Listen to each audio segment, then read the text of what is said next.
más a nuestro canal Bendición para todas las naciones. Estamos hablando de la serie Conociendo la Biblia y en esta ocasión estamos hablando del Nuevo Testamento. Hablamos anteriormente sobre los primeros 5 libros del Nuevo Testamento, que son libros de historia, 4 evangelios, 3 sinópticos y luego el Evangelio de Juan y el libro de los Hechos de los Apóstoles, que es la historia del crecimiento de la iglesia fuera de Jerusalén, porque Dios le había dicho a los discípulos: me seréis testigo primero en Jerusalén, luego en Judea, que es otra región de Jerusalén, y luego hasta lo último de la tierra. El libro de los Hechos de los Apóstoles habla de la extensión del evangelio fuera de Jerusalén, principalmente en toda Asia Menor.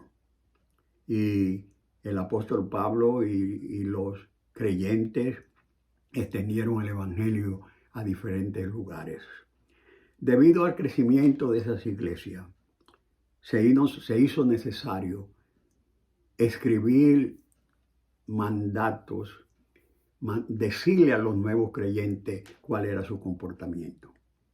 De ahí aparecen lo que le llaman las cartas, las epístolas, que fueron escritas con el propósito de darle crecimiento espiritual a los nuevos creyentes.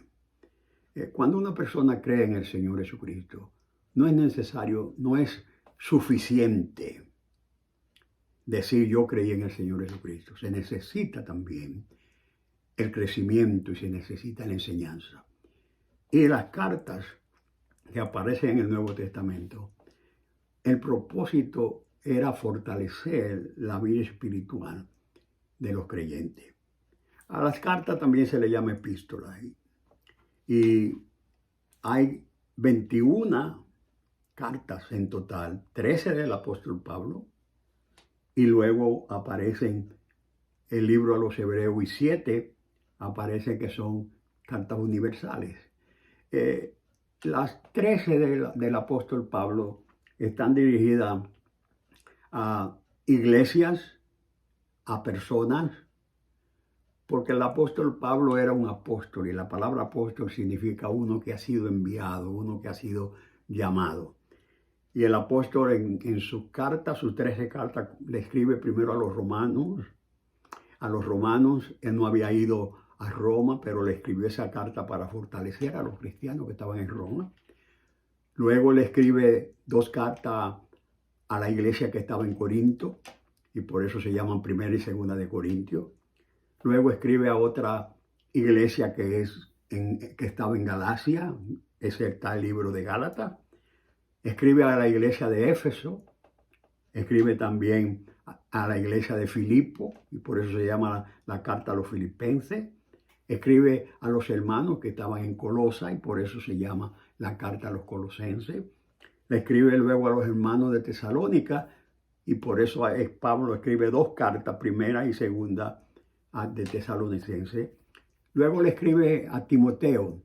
Ellos eran pastores, tanto Timoteo como Tito, y le escribe a ellos para que sepan cómo deben comportarse como ministros de Dios, como pastores en la casa, en la iglesia que ellos dirigían. Y luego le escribe a Filemón, que es una carta de amor, una carta de pasión, para que reciba a un esclavo que salió huyendo de su casa llamado Onésimo. Y entonces esa carta es una carta personal.